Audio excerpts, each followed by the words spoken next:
Hi everyone.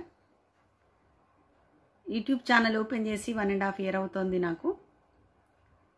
ఈ channel నాకు ఒక డైరీ లాంటిది, అఫీషియల్ డైరీ. అందరూ తొంగి చూడొచ్చు అందులోకి. అంటే నన్ను ఇష్టపడేవాళ్ళు, నా ఆత్మీయులు, నా బంధువులు, నైబర్స్ కావచ్చు, ముఖ్యంగా విద్యార్థులు, స్నేహితులు అందరూ చూసేది.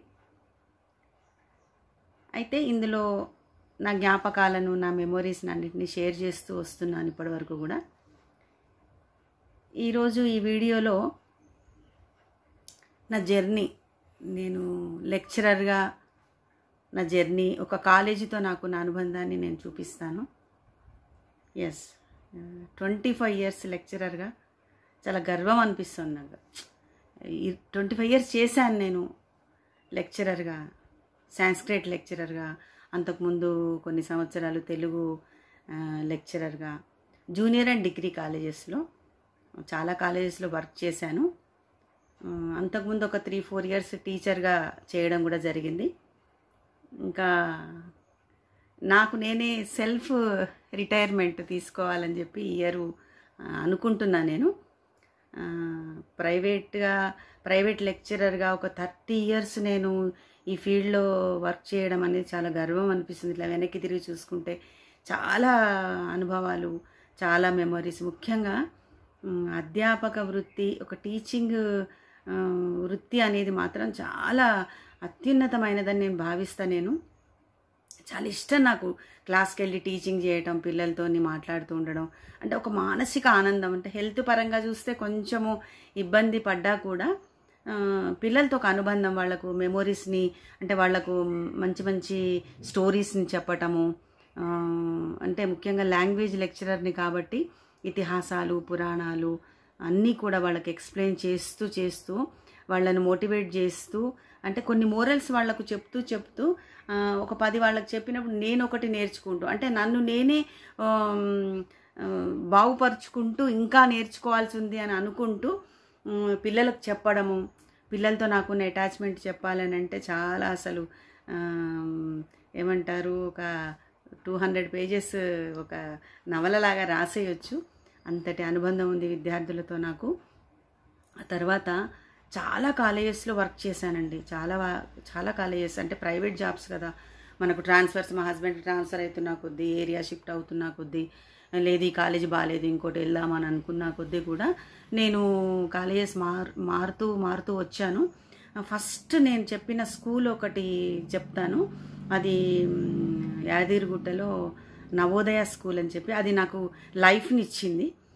తర్వాత ఇప్పుడు రీసెంట్గా Shanvi college, junior and degree కాలేజీలో నేను ఇంకా రిటైర్మెంట్ చెప్పాను మేడంకి, నేను ఇంకా రావట్లేదు మేడం అని. పిల్లలతోని చెప్పేసరికి వాళ్ళు చాలా అసలు ఫీల్ అయ్యారు. కొద్దిమంది పిల్లలు దగ్గరకు వచ్చేసి, ఒక 2-3 పిల్లలు, మేడం టేక్ కేర్ మేడం అని చెప్పేసి వాళ్ళు నన్ను హగ్ చేసుకునేసరికి, అబ్బా అసలు నేను రిటైర్ అవ్వాలా, ఇంకా చెప్తే బాగుండేది అనిపించింది. కానీ పర్సనల్ లైఫ్ కూడా చాలా ఇంపార్టెంట్ కదా. అంటే కొంత హ్యాపీ అనిపిస్తుంది, టైం అంతా కూడా ఫ్యామిలీకి స్పెండ్ చేస్తాను అని చెప్పేసి అనిపిస్తుంది. అదే పొజిషన్లో అరే నేను ఇంకా స్టాప్ చేస్తున్నానా అని చెప్పి కూడా అనిపిస్తుంది నాకు. అయితే ఇంత గర్వంగా నేను ఒక సాంస్క్రిట్ లెక్చరర్ని, ఒక 30 ఇయర్స్ నేను ఈ ఫీల్డ్లో ఉన్నాను అని గర్వంగా చెప్పుకోవడానికి నా వెనక మా హస్బెండ్ ప్రోత్సాహం చాలా ఉంది. జన్మనిచ్చింది తల్లిదండ్రులు అయితే, మరు జన్మనిచ్చి ఒక సమాజంలో ఒక స్థానాన్ని కల్పించి, నాకంటూ ఒక నా కాళ్ళ మీద నేను నిలబడి ఒక ఆర్థిక స్వాతంత్రంతో సమాజంలో ఒక ఉన్నతమైనటువంటి, అంటే మంచి టీచింగ్ ప్రొఫెషన్ నాకు అందించినటువంటి వ్యక్తి మాత్రం మా హస్బెండ్ అండి. ఈ విషయంలో 100 మార్క్స్ నేను తనకే ఇస్తున్నా. అయితే చాలా కాలేజెస్లో వర్క్ చేశాము. కానీ మనకు నచ్చిన కాలేజెస్ కొన్ని ఉంటాయి, అన్నీ మనము హ్యాపీగా వర్క్ చేశామని చెప్పడానికి లేదు. అందులో నాకు నచ్చినటువంటి, మనసుకు దగ్గరైనటువంటి కాలేజీ అని అంటే Shanvi junior and degree and Dhruva junior and degree అని మాత్రం ఖచ్చితంగా చెప్పగలుగుతా. నాకు ఆ కాలేజీతోని, అంటే కొంతమంది వ్యక్తులు, కొన్ని కాలేజెస్ ఎందుకు ఇష్టము అని అంటే కరెక్ట్ రీజన్ చెప్పలేకపోవచ్చు, కానీ ఒక అనుబంధం అనేది ఏర్పడుతుంది.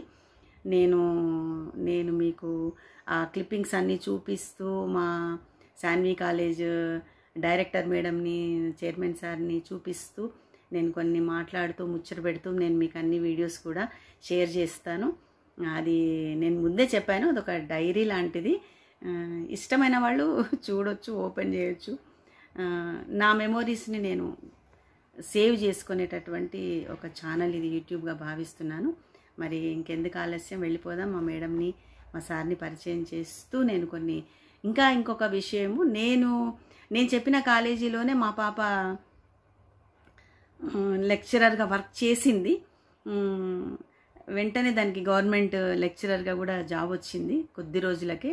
అంటే లెక్చరర్గా నేను రిటైర్మెంట్ అవ్వడం, తను ఒక గవర్నమెంట్ లెక్చరర్గా వెళ్ళిపోవడం అనేది ఇంకా అసలు చాలా సంతోషపడాల్సినటువంటి ఒక అద్భుతమైనటువంటి విషయంగా అనిపిస్తోంది నాకు.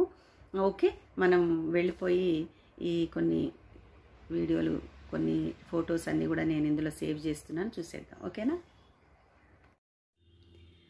Director doctor Mounika Reddy ma'am, chairman Venkareddy sir, wife and husband.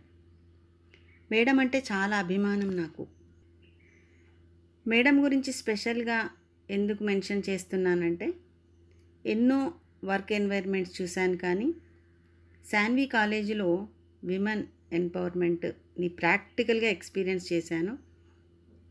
నేను కాలేజీలో జాయిన్ అయిన స్టార్టింగ్ డేస్ నుండి ఇప్పటి వరకు యాజ్ ఏ ఉమెన్గా తను అంచెలంచెలుగా ఎదగడమే కాకుండా ఎంతోమంది ఆడవారికి, అది ఫ్యాకల్టీ అయినా కావచ్చు, స్టూడెంట్స్ అయినా కావచ్చు, వారి స్కిల్స్కు తగ్గట్టు ఆపర్చునిటీస్ని కల్పిస్తూ ఒక సేఫ్ స్పేస్ని క్రియేట్ చేశారు. ఒక ఉమెన్గా అలాంటి సంస్థలో వర్క్ చేసి రిటైర్ అవ్వడం నా కెరీర్ని ఫుల్ఫిల్ చేసిందని చెప్పొచ్చు. ఆ కాలేజ్లోని కొన్ని జాయ్ఫుల్ మూమెంట్స్ని ఈ వీడియోలో సేవ్ చేస్తున్నాను. సంస్కృత భాషను నేర్చుకుంటూ సంస్కృతించబడుతున్నాం.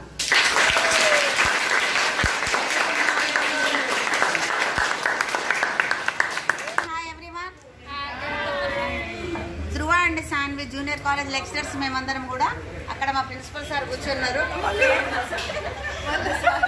మా సారే బిల్లంతా కడతాడు. మేము ఇయర్ సెలబ్రేషన్ చేసుకోవడానికి వచ్చినాము. ఫుల్ ఎంజాయ్ చేస్తున్నాం మేమందరం కూడా. Okay, bye. మన డైరెక్టర్ మేడంకి అందరు కూడా ఒకసారి హ్యాపీ న్యూ ఇయర్ చెప్పండి అందరు కూడా. మౌనికా మేడం, తర్వాత Venkatareddy sir, chairman sir and director Monika Reddy మేడంకి happy new year ma'am. Happy new year. Hi everyone. Arabic madam Shanvi కాలేజ్లో మా జర్నీ 5.5 years. మేము కలిసి క్లాస్కి వెళ్ళటము, క్లాస్ నుంచి మళ్ళీ బయటికి రావటము, ఒకే టైంలో ఒకే క్లాస్లో సెకండ్ లాంగ్వేజ్ అవుతుంది కాబట్టి నాకు కొంతమంది సాంస్క్రిట్ పిల్లలు, తనకు కొంతమంది అరబిక్ పిల్లలు కాబట్టి ఈచ్ అండ్ ఎవ్రీ క్లాస్లో మేమందరం కలుసుకోవటము. తనేమో నాకు హిందీ సరిగా అర్థం కాదని చెప్పేసి తను తెలుగులో మాట్లాడటము, తనకు తెలుగు రాదు కదా అని చెప్పేసి నేను కొంచెం హిందీలో మాట్లాడటము. బట్ ఇద్దరం కలిసి 2 languages నేర్చేసుకున్నాము. నేను చెప్పాను కదా, మా పాప నేను శాన్వి కాలేజీలో వర్క్ చేశాము అనేసి. స్టూడెంట్స్ అడగడం అనమాట, మీ పాపనా మేడం అని. ఎంతో గర్వం అనిపించేది. తను జువాలజీ లెక్చరర్గా, నేను సాంస్క్రిట్ లెక్చరర్గా ఒకే కాలేజీలో వర్క్ చేస్తూ టీచర్స్ డే సెలబ్రేషన్స్ని బాగా ఎంజాయ్ చేశాం. మంచిగా అదొక మెమరబుల్ ఈవెంట్గా నాకు గుర్తుండిపోయింది.